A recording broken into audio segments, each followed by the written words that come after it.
And we are live, Rob Drew. Stop smashing whatever you're smashing because it's loud. I don't know what you got your hands on. I was tapping my pen. Tapper. Tap, tapperoo. Give me the old tapperoo. The tapperoo with Rob Drew. All right, everybody. We're here. We're doing it. Welcome.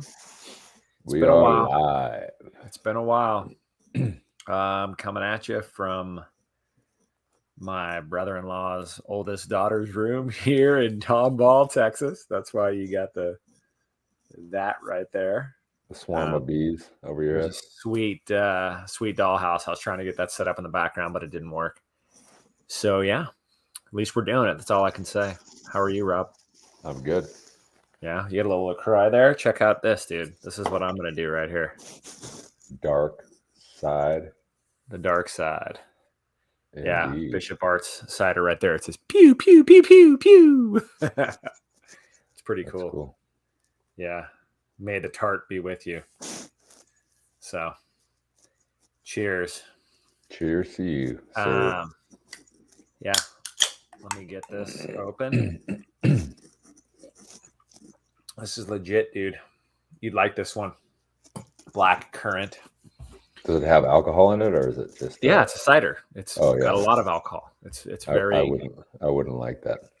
Whatever, dude. You have a fun time. The rare instance that you. I don't like to be drunk.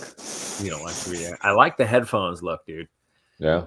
I need to get the headphones look when we step into actually doing our full-on legit podcasts.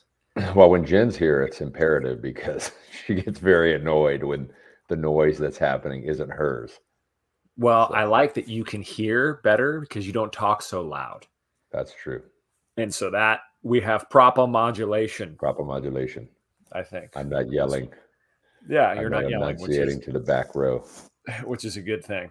And I agree, Silas. The headphones are cool. So we're gonna give Silas a call up because he said the headphones are cool. I agree. So it's been a few weeks since we've been here doing this. How's my audio, by the way? Can you hear me well? It's good. Yeah, I hear you good. Okay. Snowball is in full effect. Snowball is right here. Hello. What have you been up to the last few weeks? Me? Yeah.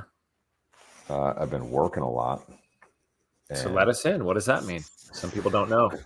Okay, so the property where Drew Brothers Customs resides has extra space that I have filled over the last 25 years with projects and broken dreams.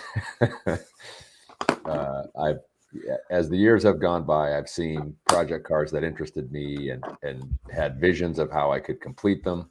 So I buy these cars and stack them like cordwood out in the back lot. And to this day, the majority of those dreams have gone unfulfilled. So somebody approached me about renting some yard space, and I've been working very aggressively to try to clear out those projects. Some I've sold, some I've taken to the crusher, and I've got a little bit more to do, but I'm close. Deadline is the new year to have this tenant in and operating out of my space. So that's just another step to try to free myself up to have more time to participate with you, Rich. Ooh, that's where I was trying to get. Whoa, wait a minute. Stop. Whoa, man. Shane Richardson hits it with a 20. We're going to bring it in. Shane Richardson. Look, thanks, Rob. You're welcome for tire advice, sir. You hooked him up on some tire advice? Apparently I did. I want to dive in. Let's drill down a little here. I'm looking at Shane's picture. You see that? Yeah, a guy's sending it. That's legit. Shane, let's give me some details about the tire advice we discussed. Yeah, Shane, give some details about the tire advice because Rob generally gives good tire advice. I'm very curious because he doesn't normally give $20 tire advice. I'm going to be honest, Shane. I'm going to put his tire. All my advice is worth more. It's priceless. But most people don't set the price that high. So thank you for that. So you Shane, are all right. I appreciate that, dude. I really do. I still don't think about the super chats we get, and we did the podcast with he asked about casing because he keeps breaking wheels with the CushCore. That's one we could dive into, but we did that last podcast where we had all of the the super chats, and we gave them to that Bomb Squad Senders Union, I think, or something like that. So yeah, that was super cool. So I think we need to do this. We same thing. So yeah, so I'm excited about that. Let's not get into this real quick. Let's just talk a little bit about, you want to get everything squared away. Don't worry about it. Don't read that question yet. Okay. I see you reading it. Don't read it. We'll get through it. I can see you. I can see you. It's hard. Actually, here, we'll hide it because we'll go back to it. Okay. You're trying to get everything sorted out so you can join in the fold more. Yeah. And that's the plan. We're getting there slowly but surely. Yeah. So hopefully Rob will be at more Ride Series events and in more videos. So we know that's happening. It's coming. Good stuff coming. We're going to talk about the turning video, and we'll get there. But man, Miguel looks like he's got a great question here, talking about setting up a Fox fork with the Grip 2 damper. And I like this because he asked where you'd recommend high-speed rebound at the onset when trying to set the low-speed rebound so that you get proper feel. So this, I think, is a little bit more nuanced because you have high and low-speed rebound, which is a newer thing on some of these forks. Let's break that down, dude. What do you think?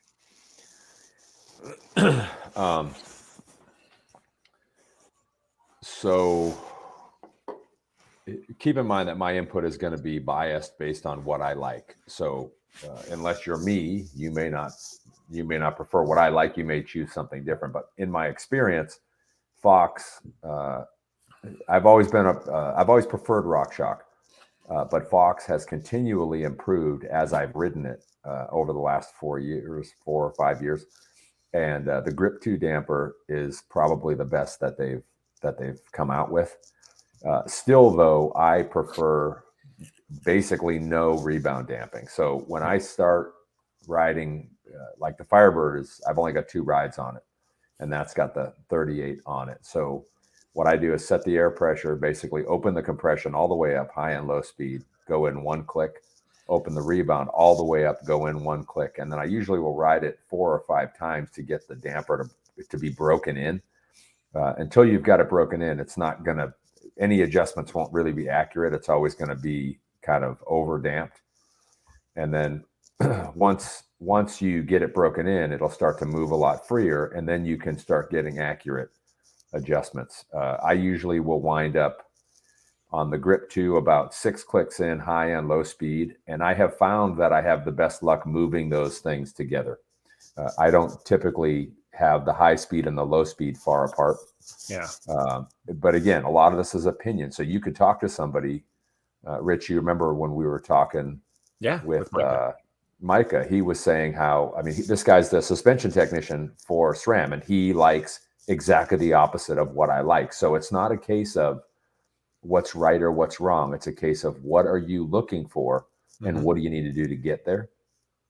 What I like is something that's very reactive. I like suspension that moves fast, especially on the rebound side, because where I ride is very choppy and I need the stuff to recover quickly from the last bump to be prepared for the next bump. So high speed and low speed rebound, separating those 2 circuits, that's a newer thing, right? Yes. So would you recommend a disparity between the 2, or is there any situation where you can see having very little high speed rebound compression, but a decent amount of low speed? I have not seen a place personally where I like a lot of variation between the 2. Yeah. I typically find moving them in unison is best. So Micah had a great explanation on high and low speed compression. And that was to say that your force on the bike from the top is low speed, and the trail's force applied to the wheel is high speed. And I would imagine he would say that on the rebound side, it would be the same. In other words, if you're talking about trying to pop off something, that would be a low speed rebound activity. And so if you feel like your bike is dead and won't take off, then you might want to speed up the low speed. And then the tires coming off of a bump and recovering to the trail would be a high speed. Did I just say high speed before? Did I say low speed? I don't know what happened. You got frozen. You're totally frozen, bro. Oh, now you're moving. Now moving. All right, I think that's pretty good. Check this out. Trail Monster just signed up for a ride series in February in Gilbert. Looking forward to it. Thank you for that. Gilbert was a great venue when we did it last time. And yeah, it's a really good town, and they're very accommodating. So I'm excited to get back over there. Yeah, I'm excited too. So we can't wait to see you, dude. It's going to be fun. How about this one, Rob? Got a CushCore tire wobbles. The tire wobbles. Is that something I CushCore expect to live with? Absolutely not. If you're in Phoenix or near South Mountain, bring it over to my house and I'll sort you out. Now, Phoenix Tube 2008. I think it's probably a decent chance, but yeah, that shouldn't happen. Some casings have been rough. We've seen recently, especially Maxxis. So, yeah, but the CushCore where it sits in the bead has like a square. Yeah. And so if your rim is not wide enough, that doesn't drop in, it could be sitting sideways. And so, you want to make sure, number one, you've got a wide enough rim for the CushCore you're running. And if you don't, then what you can do is you can get the XC or step down to something smaller that they offer to get it to fit in your application. Because even though they're smaller, you're still going to get a lot of the same benefits as you would from the Pro.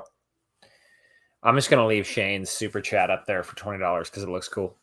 I dig it. So Shane is a superstar. You only watched a little bit of the turning video. What did you think? Mm-hmm. It was good. It's basically what we cover in the clinics. And so that's nice. Yeah. I still always have concerns because, as you know, you can talk to people and you can see from their expression whether they understand what you're saying. I know, but you need to get over that, dude. Like, that's so a couple years ago.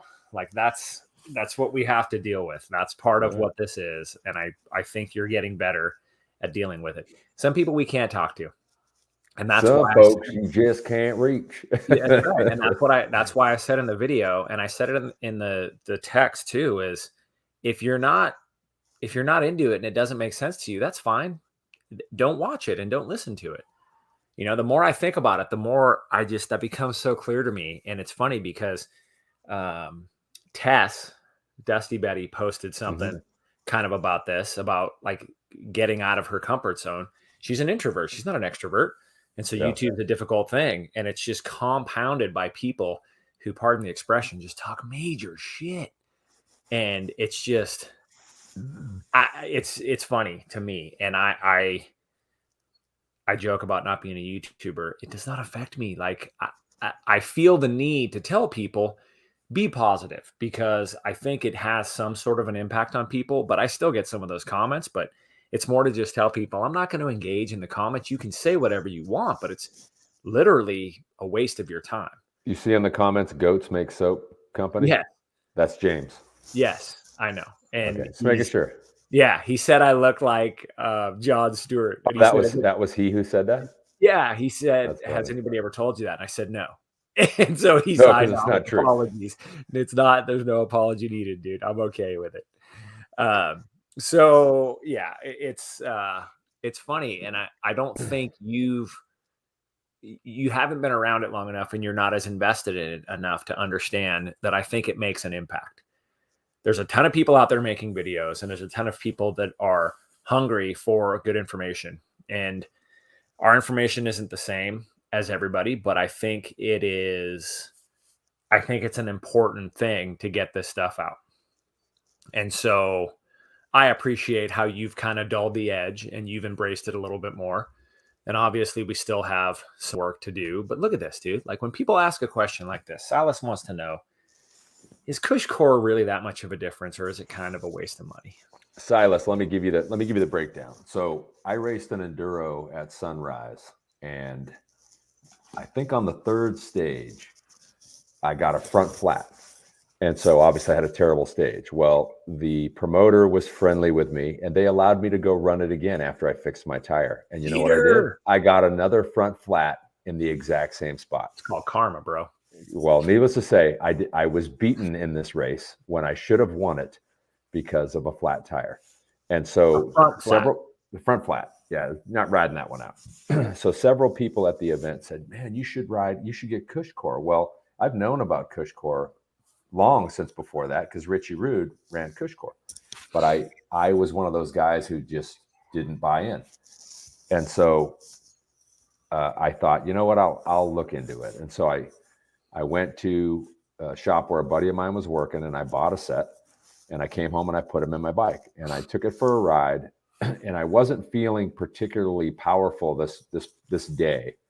And I put it in the Firebird. I went for a ride, and it felt like it wasn't rolling well. And so I thought, maybe they're creating resistance. So the very next day I jumped on my Switchblade without CushCore, which was a much more efficient bike, and it felt exactly the same. So not even a noticeable difference in pedaling between the two. So then I start riding the bike with CushCore in it, and my mind was literally blown from the handling benefits, the unbelievable grip in situations where normally there's none. Flat protection was there, of course, but that turned out to be the least of the benefits. And so I was so thoroughly impressed. I went around town, because I had 7 bikes at the time. I went around town buying up $1,000 worth of CushCore, putting them in all my bikes. True story. True story. And then at the next Sedona Bike Festival, I met those guys and could not help myself expounding how fantastic their products were. And they appreciated what I had to say about them. And we formed a partnership, and it's been a fantastic relationship ever since. But I can tell you, I will not ride a bike without CushCore. It is a terrible disadvantage. People talk about clipped in being cheating. CushCore is cheating. So let me kind of add on to this a little bit, Silas, and for the other 49 people watching. We say they're a partner. They supply us with product, and they take care of us. And they extend us a discount code to give to for everybody. Yeah, it's not like we're paid to say it's good. Because we liked it so much, and because we said how much we liked it and why, is why we're able to form this partnership. And understand, it's a strategic thing. We get to pick and choose who we want to partner with, and we do that because we appreciate their product. Rob has said this over and over again. He'd rather buy what he wants than get something free that he doesn't like. And so I think that's a pretty important, thing to think about, because we're not here to try to peddle things. We're here to try if I don't believe in something, I can't push it. I can't recommend it. It's no good. Not even close. So yeah, CushCore, it's funny. Chase talking about sweet video with the Stumpy. Thank you, Chase. I appreciate it. I had that bike brand new. Rob assembled it and put CushCore in it. I haven't changed anything else, but before I even wrote it, CushCore must go in. And if I have my choice, nothing that I ride will be without CushCore. If I'm riding something for a day or two that I'm not going to have for a while, maybe. But if I have a set of wheels that I can put on that are similar to the stock wheels with CushCore, I'm going to do that, because that's what I'm after. This is a great one too. What about Panzer tire inserts? They're 90 grams. So hang on, before you answer, I don't know anything about those. I know there are a few others, but I just shared on I think it was my athlete Facebook page. But if you go to YouTube and go to CushCore's YouTube page, they have a great video about the genesis of CushCore as a company. So how it came to be, what the motivator was, and how they're taking that company into the future. And it's a great video. It's only a couple of minutes, but it gives you some deep insight into how small it is, why the product was developed and who it was developed by, and basically what it's engineered to do. And, Dan jokes about it's not a pool noodle. And Rob is going to talk about why CushCore is different. It's not just a foam insert that's sitting in there. It's very strategic, Rob. Why is that? Yeah, well, one of the complaints that you hear from people is they're difficult to install. And the reason some people have trouble installing them is because they're smaller in diameter than the rim they go on, and that's by design. they're intended to function like a bead lock inside the tire, and they basically hold the tire on the rim on the inside. And it's important with an insert like that it sits down in the belly or in the valley of the rim and not out by the casing of the tire, because the casing of the tire has to be unencumbered so that it can comply with the terrain. I've tested other tire insert products for other companies, and they basically went out against the casing of the tire, and they were completely useless to me. Look at this! Look at this comment I just put up. Add too much weight and don't help with flats. I don't know who's working at your local bike shop, but you know, I am a huge fan of CushCore. It took me a long time to discover them, but yeah, like I said, I won't ride a bike without them. The weight is completely negligible. Here's the other thing that I noticed. If you're running CushCore, you can very safely drop your air pressure by 5 pounds. When you make that pressure drop, what happens is you expand the contact patch of your tire, and that's one of the ways that you get more grip. And you can do this because the CushCore acts like a volume spacer inside the tire, and when you hit something, instead of smashing into the wheel, it ramps up the internal pressure exponentially, just like a volume spacer in your suspension. And what a lot of people take as weight or drag is literally the increased rolling resistance of more grip. So if you don't care about the handling benefits and you want your bike to roll better, then fill it back up with the same pressure and you will not notice the difference. The weight thing is always frustrating for me, because I can tell you as I sit here, I need to lose 15 pounds. And CushCore doesn't weigh 15 pounds, so that's not my problem. Hey, can you stop shuffling your hands so much on the table? The mic is picking it up. I think it's weird. Every time you move, it's weird. We need to get you. I thought I got you one of those wind covers. Oh, you did. I was going to say, we need to get me handcuffs. Don't put it on right now. It's going to be super loud. Just wait. Actually, here, unplug you could probably unplug it and put it on, and I'll talk for a minute. I'll go solo for a minute here. Unplug the microphone, though, because that's very loud right now, what you're doing. It's so loud. It's so abrasive. How's that? No, I can still hear you. Whatever. Go for it. It's fine. This is rookie status. We know that. Nobody expects anything more from us. Pat, here's the thing, dude. And actually, you know what? I don't even think your mic. Oh God, I gotta grab some scissors. Man, sorry, everybody. High level here. We're losing listeners as we go. So, Pat, I think that it's funny. If we all listen to what the local bike shop says, the world will be a much different place. I've never gotten much great input from people at local bike shops. They all are biased, which I guess you could argue we are too. But what I come back to is, and man, it's a tough thing to say, but who are they and how do they ride and what's their pedigree, I guess? Like, I mean, Rob and I are pretty decent, and you can Google us to find that out. It's not us just saying it. And so I think that has to have some bearing. If somebody at a bike shop's telling you don't use CushCore because it doesn't work well, my first question would be, who are you to say that? Like, I need to know that you are a pretty decent rider, because some of it is not opinion. Some of it is fact. And this was great here. Somebody said this: do you see a benefit in DFW area in general? I see a benefit everywhere. And that's the thing that's so confusing to me. It's a benefit. It is better. I'll turn it around.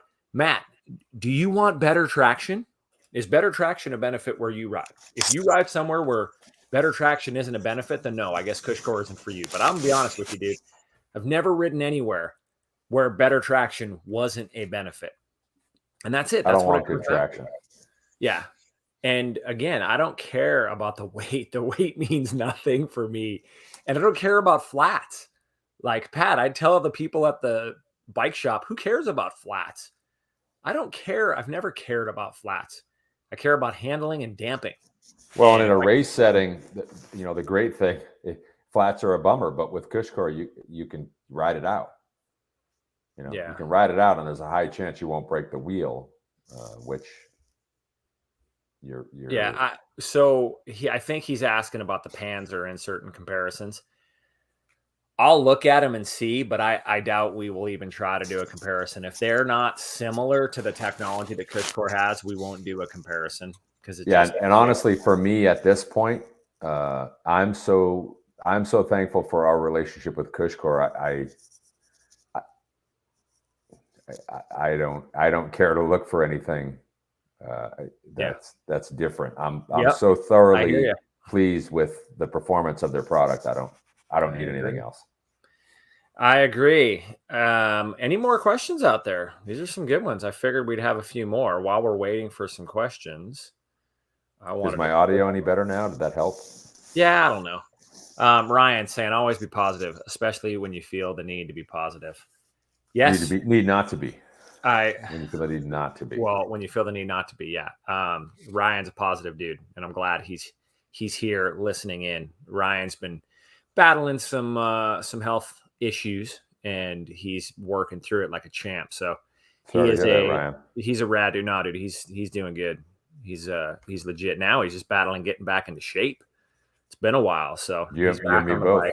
You and me both, Ryan. Yeah, it's a constant struggle. So he only ran Huck Norris. I don't even know what the hell those are. Yeah, I know what they are. Rob, does your Delano Peak have CushCore? He's the Matt that used it. Who did you let use your Delano? Yes, it has CushCore. Yeah. Does anything you have not have CushCore? Everything has CushCore. No. Actually, my Levo SL currently does not have CushCore because I just removed him. Because you're selling it. That's right. Guy's not getting. He ground me on the price. He's not getting the CushCore. Ooh, taking that not included in the deal. Yeah, full repossession. So let's talk about that for a second. That's a decent segue. You sold the Levo SL. It's not because you didn't like it, right? No, it's a fantastic buy. Now you sold it. What are you hoping to get your hands on to replace it? I am aspiring to get a YT Decoy MX. I was fortunate enough to demo one of those out in California, which, as we've said many times, I'm not a demo guy. I don't like that. But I had such a freaking good time on that bike. Dude, I couldn't believe it. I was shocked. It's awesome. Yeah, it felt like an old pair of work boots. It was amazing. You need to post some of that footage that you had. We were at the YT Mill and we went and rode the dog park trails there. I'm giggling like a schoolgirl the whole time. So that dude, it was I'm in front of you. Not great. I was in front of you trying to follow my man Nick, and I hear you laughing back there, just thinking, "What the hell?" Then I was jealous that they only had one charged up because they were doing an event. We'll see if we can make that work. Let's just jump back to this one real quick. You run them in the front too. Yeah, CushCore. So hang on.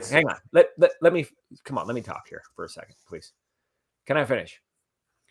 Yes, we run them in the front because it's so dynamically different, and it's such an improvement in handling and damping that there's no reason not to run them in the front. And what's shocking to me is that I still see some World Cup guys, some EWS dudes that do the same thing. They don't run them in the front. I don't understand. Rob, open to you. Yeah. So like Rich said earlier, the flat protection is great. But once you've acclimated to the benefits that you get from CushCore, I can tell you, I care the least about the flat protection. The handling benefits are the greatest thing. And where is it most important to have handling benefits? It's in the front. It's in the front wheel. When you're talking about grip, where do you need grip? With the front wheel. It blows my mind when people don't run them in the front. I don't understand. I just can't get my head around it. Nope. Although having said that, I dropped off the bike that you borrowed at Ben's house. You dropped off what? That little bike that Dex. Oh yeah. Yeah. Well, he just had CushCore put in the rear, and I was like, bro, Ben, come over to my house, Ben, and I will sort you out. Let me fix that. Dude, look at this. Gotta have the Black Panther Audi RS5. Panther Black. Panther Black. You know what I'm saying. $699 from Canada. Canada. Yes, they're from Canada. Him and his brother are supposed to come down and do some stuff in Bentonville, but the damn Rona and travel restrictions and all that stuff. So we're going to get it. We're going to get it soon. So we appreciate that. That will buy me a latte at Onyx. And Rob, if he ever makes his way out. CushCore on the double down or EXO. We usually run EXO. Were you going to answer not going to answer his question? What was his question? How do you find, hang on, let's get a question here. Yeah. How do you find Coil for groomed flow jump trails? So it's funny. I just bought -30 Canada. Oh my God. That is not right. Horrible. I don't know Coil. I don't ride them. I don't really know. Yeah, when I ordered my Firebird, they asked me, "Do I want air or coil?" What they said was, "You want coil, right?" And my answer was, "No, I don't. No. I want air."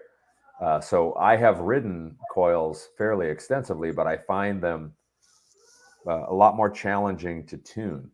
When they're ideal, they work really well, but they're a pound heavier typically. And for me, they don't get the snappy response that I like. I like to be able to tune the ramp of the air, and you can't adjust. The coil's progression is the coil's progression. And yeah. So if it's not ramping fast enough for you, your option is to go to a heavier rate. And if the heavier rate is too heavy, then you've got to over damp it on rebound side to try to contain that energy. And I don't enjoy it. I don't enjoy it. So this is a great question. Tony's asking what the discount code is. I don't know it off the top of my head.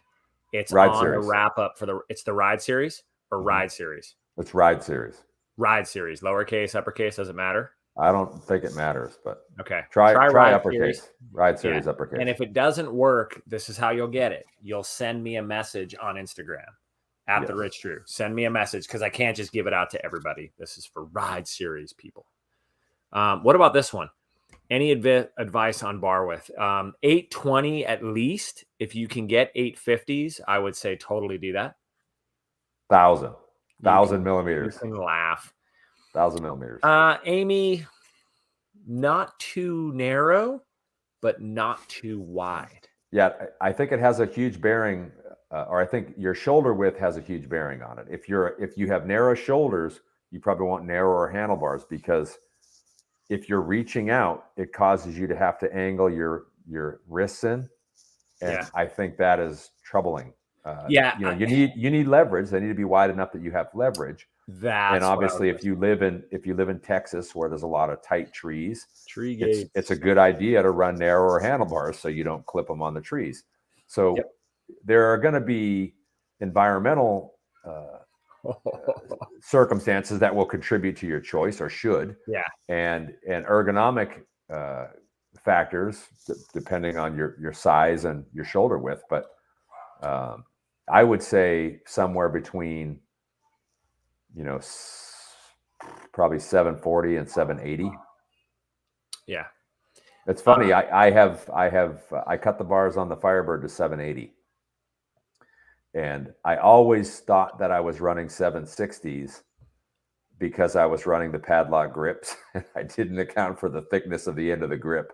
And then I started straight cutting handlebars at 760 and found them to be awkwardly narrow. Amy, what do you know what width your bars are? I'd be curious to know. And I'm speculating she has a new bike that came with 800s. Yep. Well, and again, here's another thing too, is there's a lot of ladies that are out ripping now, and a lot of them have super wide bars. And I think it's kind of a thing. Well, and the other thing I will say, and this goes with flip chips, this goes with handlebars. People sometimes say to me, well, I mean, what's the difference with 5 millimeters? A 0.5 millimeter is the difference between hitting and not hitting. And all you need is to not hit. And if you hit with 1 millimeter, it's enough to dislocate a shoulder. So Matt, let me answer your question here. I'm certainly going to try because I know Rob's Insta videos are too short. And this is a real point of contention because Rob posts all the time. Stay tuned for my impressions. And I'm still tuned in from like 18 months ago for some impressions. Matt, what would you like to see? What types of videos would you like to see? I've got a full pull down Devastator FPV that I was going to post.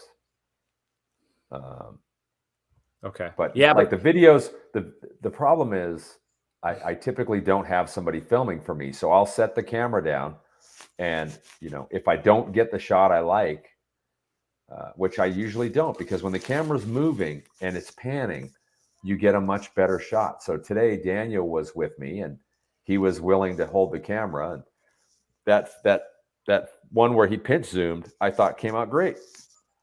I've never done that before, but it worked out good.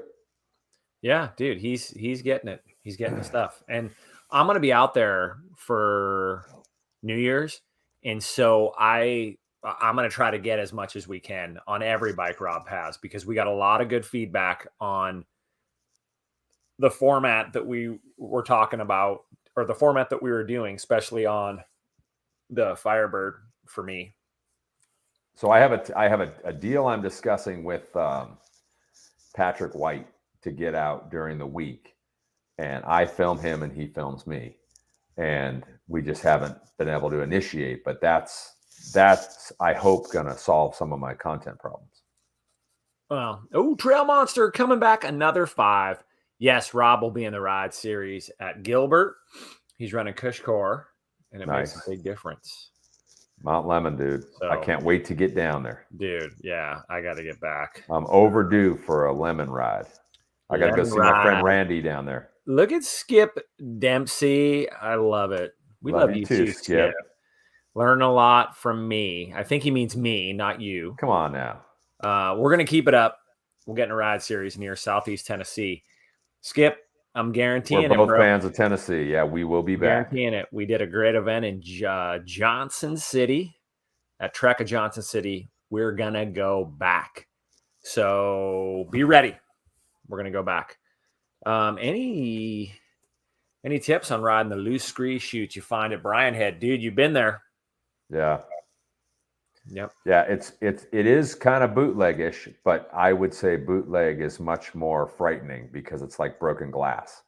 But the one tip I would have is make sure you got CushCore on your bike. I can tell you, I did not race at Bryan Head. I pre-rode some of the stages just for the purpose of figuring out camera positions, and I would have liked to ride there more. I don't feel comfortable telling you I have a bead on that place. It is gnarly, Rich. I'm eager to have you get up there sometime, because it's the stuff on the mountain is really gnarly. Yeah, we have it set up in the schedule, so it's the final BME, I think, and so we're planning to be there. I'm hoping we can make it work. I'd love to see it. Yeah, the back, I think it was the first stage, second stage maybe, was a really long, like a 20-minute backcountry stage. I heard it was really fun, and I didn't get to ride it, so I was kind of bummed out. But I'm eager to get back there, put in some more time, and then I'll be able to answer this question better. Yeah, Matt is bringing back up the Firebird. First thing is this: it wasn't a review. It was a first impression. And hindsight being 2020, I would have done it a little bit differently.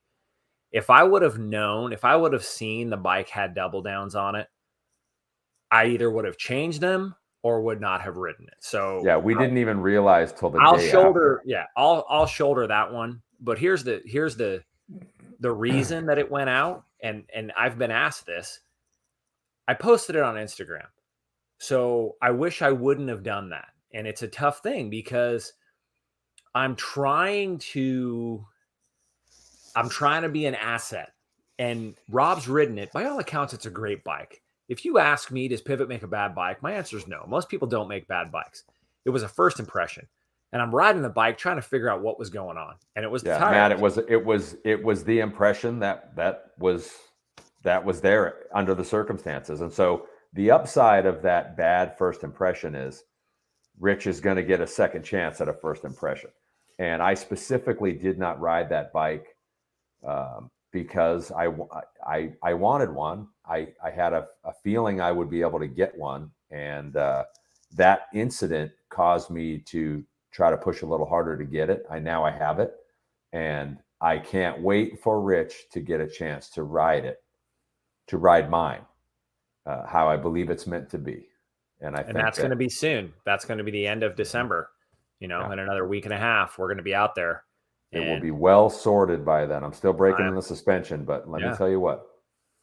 Yeah. I let her eat a little today, and it was quite enjoyable. Yep. Yeah. So I'll get back on it, and I'll give you my review. I mean, I'll ride it if I can get a couple rides on it. I'll give it a review. I'm sure it's a rad bike. Plain and simple. Rob, what's the sweetest bike you've painted, and how much do you charge? What is the sweetest bike I've painted? Is it a World Champs bike? I don't know if people know that. I don't know if people know that you painted some of the World Champs bikes. Yeah, I've painted some of the Pivot Factory bikes, and some of the prototypes, probably the coolest things that I've painted. It was fun to be involved in the Grim Donut. Well, most people don't know you painted that. Rich and I are the only ones probably who know that I painted the Grim Donut. So the new version, the new black and pink version of the Grim Donut was my handiwork. So it was cool to be involved in that. I would say that's probably the highest profile bike that I painted. But I've got some great ideas, and watching Bentonville MTV now show his skills. That guy's very, very talented, and he's got me really hungry to do something cool. Mostly when I'm painting for other people, I've got to do what they want. I really don't have carte blanche to turn it loose. But I always wanted to have my own paint scheme when I rode for Pivot, and Chris wanted the bikes to represent what was available to the consumer, and I understood that. It was a bummer to me because I thought I could do something that would stand out, but I understand why I couldn't. But now I can. Now I can do whatever I want, and I have plans to do some. I'm going to ask if I can paint the Epic Evo. I think they'll let me paint it because it's a model year old. Nice. So I'll bring that thing out and let you go to town on that. That'll be pretty cool. Yeah, the problem is it's a lot of work. That's why I don't even have something custom painted for myself, because it's not. You asked how much. I typically don't do a bike for under $1,000, so it's expensive, and it's expensive because the materials are expensive, and it's very time consuming to make something come out nice. So the cost in time and materials is enough that I'm not doing it every day for myself. Look at this one. I like this one.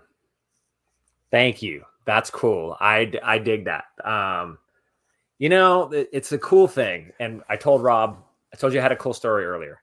So Brock sends that video today, and I'm trying to get it uploaded and all this stuff, dude. All this technology crap. That's just annoying, dude. But I'm getting it done.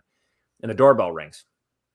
And we are down at my brother-in-law's house outside of Houston. And so I'm in the back doing the thing, and Sarah opens up the door, and she's like, "Oh, hi." And I can hear somebody go, "Hi." And she goes, "Oh, well, we don't live here." And the guy's like, "Oh, no, that's fine. We're the local mountain bike club from down the street." And we saw the van. And man, this is my son, Austin, and he's literally Rich's biggest fan. And I'm just in the room laughing. And so I go walk out, and the kid's like, and it's just cool. Like, we go out, and I was talking to him, and I gave him some headbands, and the kid, he's 12, and he wants to do his own YouTube channel about riding and fishing. And his dad asked, and I said, "Dude, just be passionate, man. Like, if you're into it, share that passion, and people will dig it."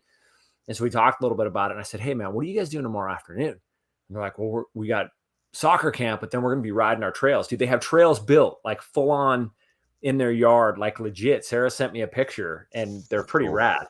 And I said, "How about this? I have to make a video for Element. I'm going to come over tomorrow with little Shredder Boy, and can we make a video at your trails? Will you walk us through your trails?" And he said, "Yeah, dude, that's so cool. I'll do that." So I'm heading over there to do that. So I'm pretty fired up. So what about this one? Jason Bloget. Is that how you pronounce that? Bloget, I think. Stumpy Evo thoughts. He knows how good the Stumpy Evo is. Thoughts are, I'd like to have an S4 Stumpy Evo. Thoughts are, I'm quite disappointed I can't seem to get one. I was actually planning to get on Pink Bike's buy sell department this evening and see if I could find somebody selling an S4 frame and That's cough up the funny. dough. Yeah, it's legit. I really liked it. I got on and we did that raw, and I dug it, man. It justified my choice in an S3. You know, listening to Rob talk about S4, I thought the S3 was great. I liked it. Jason, you know, it works as good as it can with Fox suspension. You know, it's hard to not have any RockShox stuff on there, but you know, it'll get there. It'll get there. So I'll be building mine with RockShox suspension. Just saying. Just how about saying. this one? Eddie's a good one. You sizing up or down with the bird? So Eddie, I ran. And don't go too deep because I want to. When the Firebird 29 originally came out, the V1, I had been riding all large bikes from Goose. We had been, but that bike was the first one to step out the size, and kind of everything grew. So I rode a medium the first year. Well, the second year, I thought to myself, gee, I wonder if maybe a large would be better. And so I got a large initially, and it turned out to be a terrible mistake. Huge bike. So I rode it like 2 times, parked it, waited until I could get another one, a medium, and switch all the parts over. But this bike is bigger than that bike. And so this bike, I am firmly a medium on this. I wouldn't even bother trying to ride a large. It's just way too big. And when it comes to sizing, when you're dealing with slack bikes, for me, it's important to have some weight on the front wheel. And so I would prefer to ride a smaller bike and extend the stem, you know, to like a 50, 60 millimeter to get some weight over the front wheel, versus start with a bike that has a cockpit that's large enough for me to fit in. I know I can always slide the saddle forward, and that benefits me when I'm climbing, which I do a lot. So I will typically, if I'm on the cusp, I'll go to the smaller size. Now, that said, I rode an S3 Evo, and it was a fantastic bike, but 475 seems to be the magic number for me on reach, and that's the S4 Stumpy. So that's why I really want to get on one of those. It's so funny, dude, because it's always been the other way around when it comes to bikes. Like, you've always ridden the shorter bike, and I've ridden the longer bike, and it's like the pendulum's moving back. I don't know, man. That bike, I just like it. It just seems right. Yeah, keep in mind, I've not ridden the S4 Evo. I might get on it and be like, oh man, I like the S3 better. The S3 was fantastic. I loved it. But yeah, I got to see if we can get a demo unit. I'll ask and see. It'd be good to get a demo unit and go back to back, because I'd like to ride it in Phoenix and just see. Yeah. Like it. Well, I can probably, I know some people that have them. I can borrow, my buddy Jake has one that I can borrow. So Matt coming in with the $5. Thanks, Matt. You super rock, chat. buddy. Boom. He said he demoed the Bird a month ago and loved it. It's the only enduro bike he's ever ridden. Dude, I'm sure it's a great bike. I believe what Rob says. Yeah, I'm certain it's a great bike, but you know, it's one of those things that I've ridden a couple of other bikes. I rode a Slash. I spent a lot of time on a Scott Ransom, which was amazing. And so for a 170-ish bike, that's my barometer. And it's a damn high one, I'll tell you. So yeah, we'll see. Yeah. And he asked too about the double down. I'm not a huge fan of the double down. I like the EXO Plus with the CushCore. I've had really good luck with that. Yeah, so I'm running EXO Plus tires front and rear on the Firebird right now. And I can tell you, I can feel that compared to just EXO tires. I can feel that. But I have found, especially in technical climbing circumstances, where they have yielded enough benefit for me to be able to justify the work. But I definitely think if I put straight EXO casings on the bike, it would pedal noticeably better. So that's not to say it's bad. 59 people on here right now. Those 59 people that are listening, if we can get him to come on, which I think we can, would you like for Jason Bloget? It's actually Jason Blodgett. I would love to say hello to Mr. Works Blodgett. for a company called SRAM. Would you love to have him come on and talk about flight attendant That would be I think in the exciting. next week or I two. don't know enough about the flight attendant, and I would like to know more. I think in the next week or two, we can get him on. Be cool to get an industry guy on to talk about it. We know he's ridden it quite a bit, and it'd be good to get some insight. Tony Fernandez already saying yes, he would like it. I think it would be good. I think a lot of people would dig that. So we'll try to do that. Jason, hate to put you on the spot, but You're on the spot. you're on the spot. We need to know if you're going to come on here in the next week or two. We'll give you some time. Somebody just asked, you still riding your Delano? Rob, let's talk about the Delano. Yes, I'm still riding my Delano. And every time we get back on the Delano, and here's the thing, it's we have a few bikes, and it's hard to just ride one bike. And we were up in Sedona, and we made the decision we're just going to ride the Delanos. And we got done with the first day. I looked over at Rob and I said, dude, I just like this bike. Like every time I get on it, I just like it. And I've never taken the Delano. I always discount it. It's like the kid that gets picked last in dodgeball. It's I would say the least glamorous, exciting bike I have, but I've never not been totally thrilled with that bike when I take it out. It just does everything you want it to do. It's such a good bike. It's like a golden retriever of a bike. Yeah, just so loyal and delivers the goods. Yeah, it's a great bike. I love it. I've heard great things about the Abajo. I've heard good things about every bike that they make. It's just by all means, by all accounts, a great company. Yeah, tremendous value, and really good guys.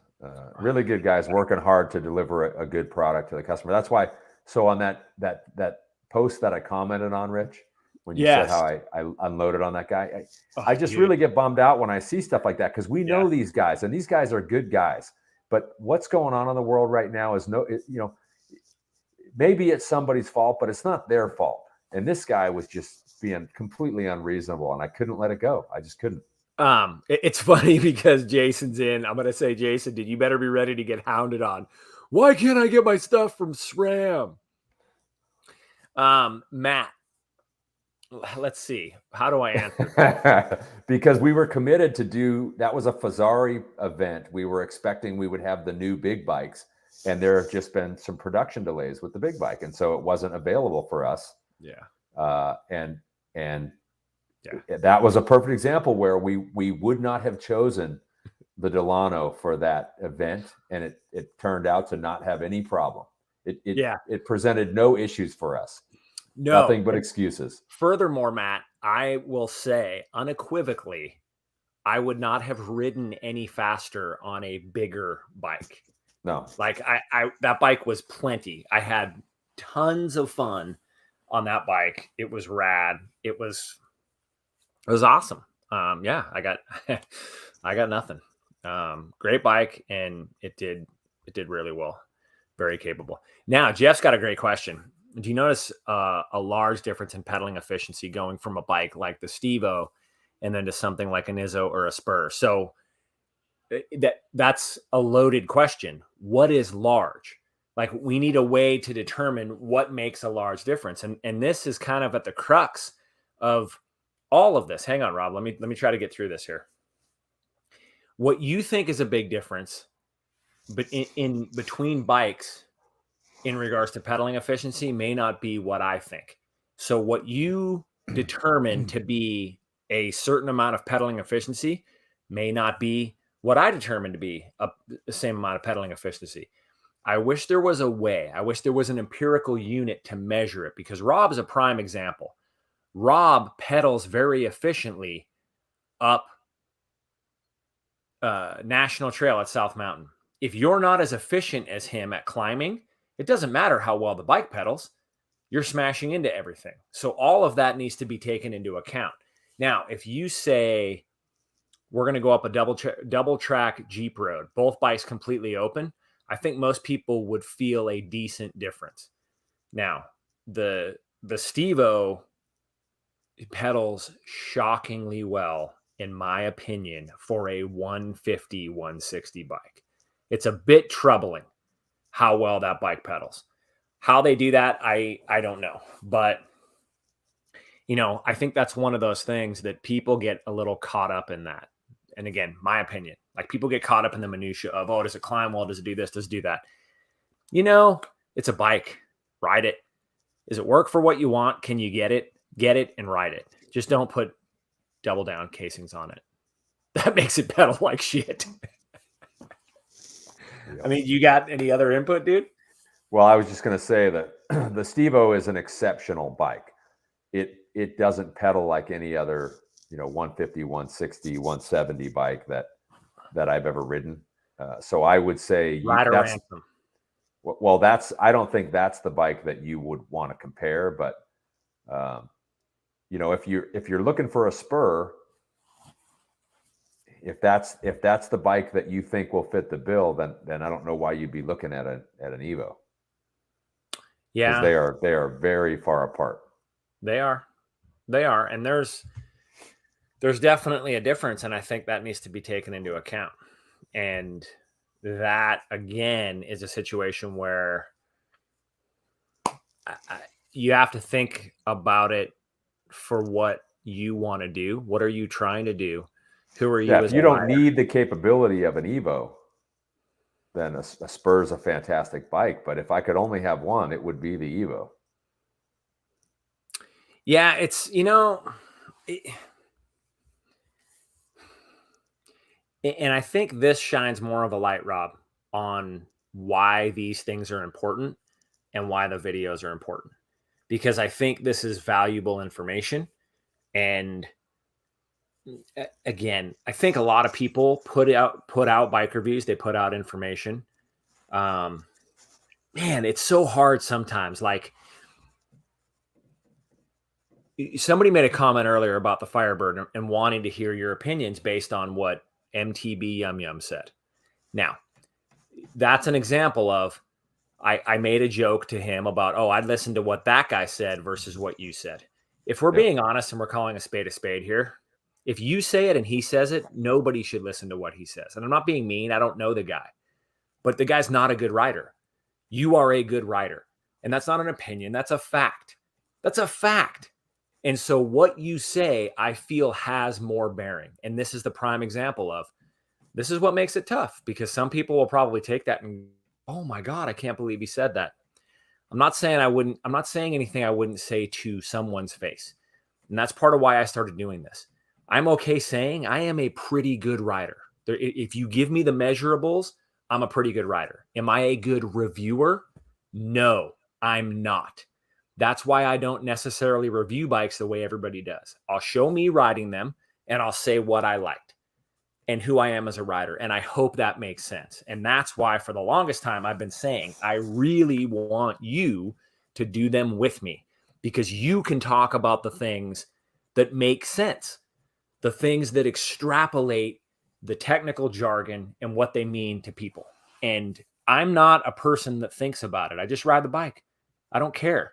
I'll ride the bike. If it doesn't work for some reason, then maybe I won't ride it as much. But I am not swayed by what everybody on YouTube says, by what Pink Bike says, by what Beta says. I don't give a shit. But there's a lot of people out there that do. Yep. And is that a good thing or a bad thing? I don't know. It's like we're saying all these things. We've said all this stuff in 58 minutes. Should everybody believe us? I'm not saying you should believe us. I think you should take it and do some due diligence and form your own opinion. Like CushCore, I think we give a lot of really good information on CushCore. Does that mean you should go out and buy CushCore? I don't know. I think you should try to find a way to ride CushCore and think about the things that we say and make that determination for yourself, not from what your local bike shop says. So I don't know, man. It's one of those things. I get pretty fired up about it because, especially on YouTube, I'm not here to make money. I don't make money on YouTube. Rob doesn't care to make money on YouTube. We're here because we have the platform. As an ancillary thing, YouTube has grown, and it's pretty damn cool. Like, I appreciate that there's 68 people, damn it, 67 now, hanging out here. Who just left? Casey just hit you with a frickin'. Somebody just left. But sitting here, listening to what we say. And this is good. This, said bike reviews are like where to go. Bike reviews are like movie reviews. You need to find someone that has a similar viewpoint as you. That's part of why I want to do more with Rob. I appreciate the platform or not the platform, the template that we just started doing where we sit down and talk about it. Because again, I'll ride the hell out of a bike and talk about some things. And my hope is when I talk about those things, you can come up with the why and the how and all of that stuff. Does that make sense? Yeah. No, you're not. Yeah. Yeah. You're just like that. So not disagreeing, but Rob riding versus normal average rider being may jive more. I still just say ride every bike you can and pick the one you like. No, Chris, I agree, but I don't think enough people pick the one they like. I think a lot of people just pick the one that people they think say the cool they guy, should like. yeah, the cool guy says is cool. Yeah, the first thing is you need to know what you like, and a lot of people don't know what they like.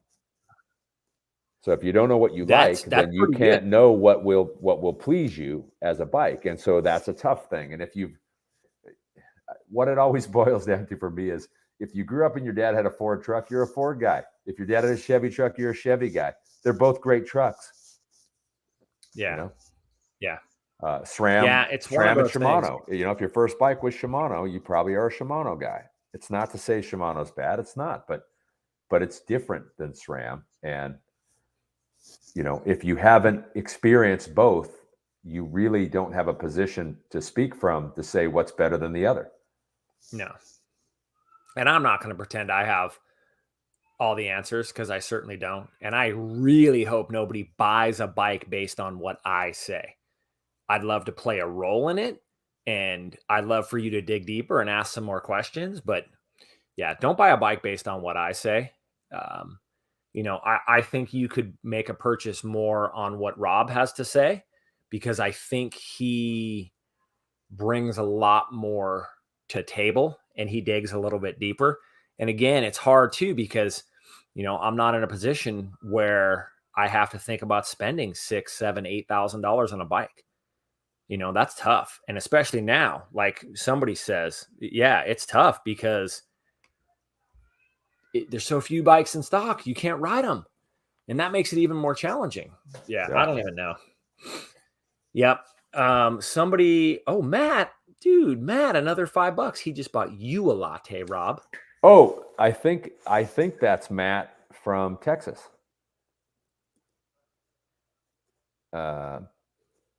Yeah, him and his wife came out here to South Mountain to ride, and he rented a bike, and the hub broke. And so they took their bikes back early, and he called to we were going to ride, and he called to let me know that they took their bikes back early. And so I put a small stem on the Izzo, let his wife ride it, and I set him up on the. Is her name Brittany? Brittany, yeah. Yeah, that's them. Yeah, so he's talking about some pedal strikes. And he's not on an Evo. He says he's on a regular Stumpy with 170s. Man. I don't know, dude. Pedal strikes, he's in high position 170s. That's for high position. Pedal strikes. Maybe a little bit more air pressure.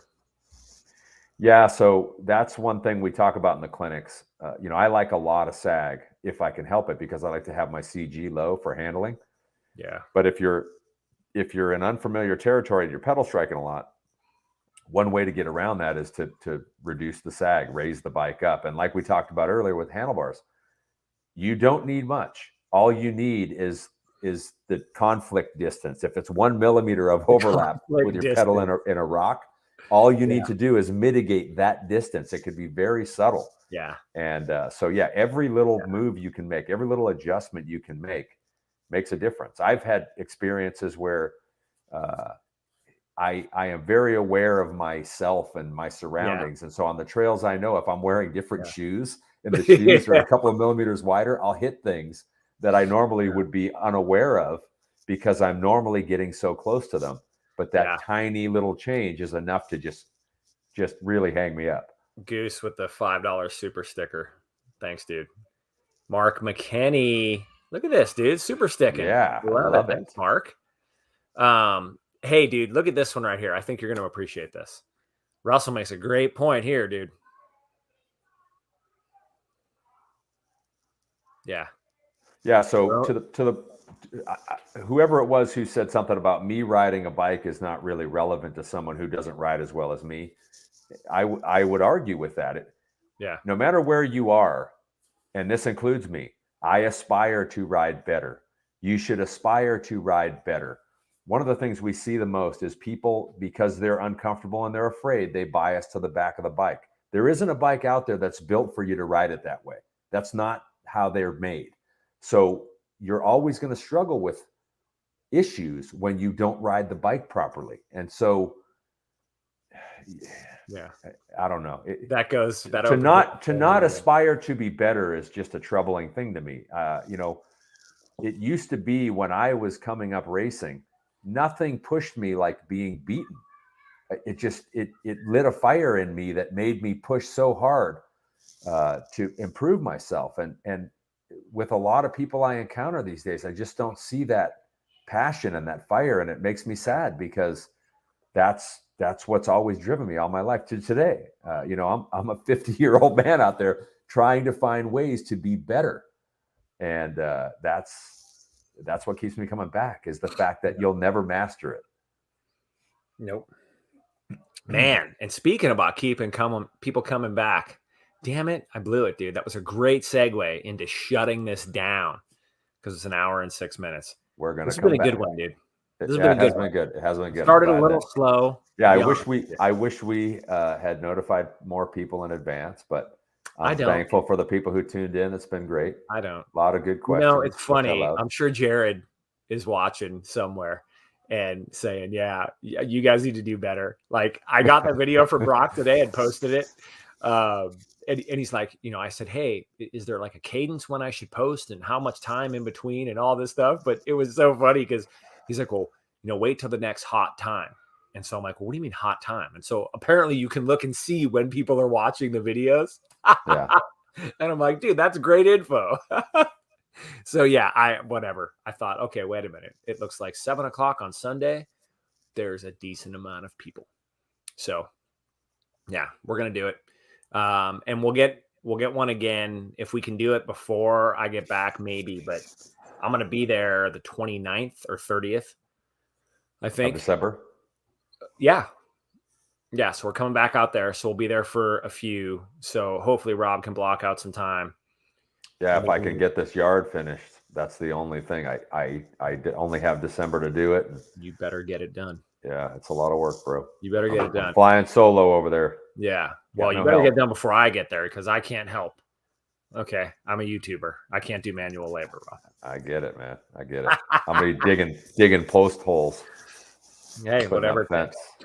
No, it's okay. I can do that. We can make a video doing that, I think. So, all right, cool. We're going to sign out. I'm going to go. Yeah, you can just drink Element while you dig fence post holes.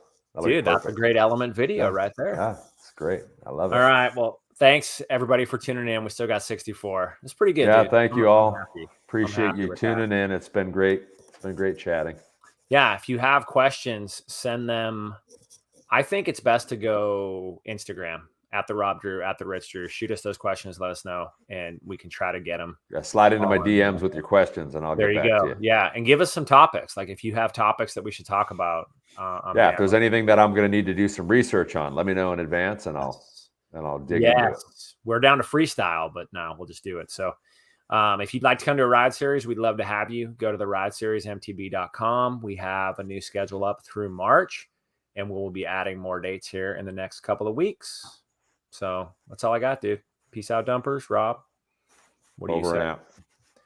Over and out. Hang on one more time. Goose has something for you. Younger brothers are always a challenge. Trust me. Believe me, I know, buddy. I'm so Believe me, I know. Later.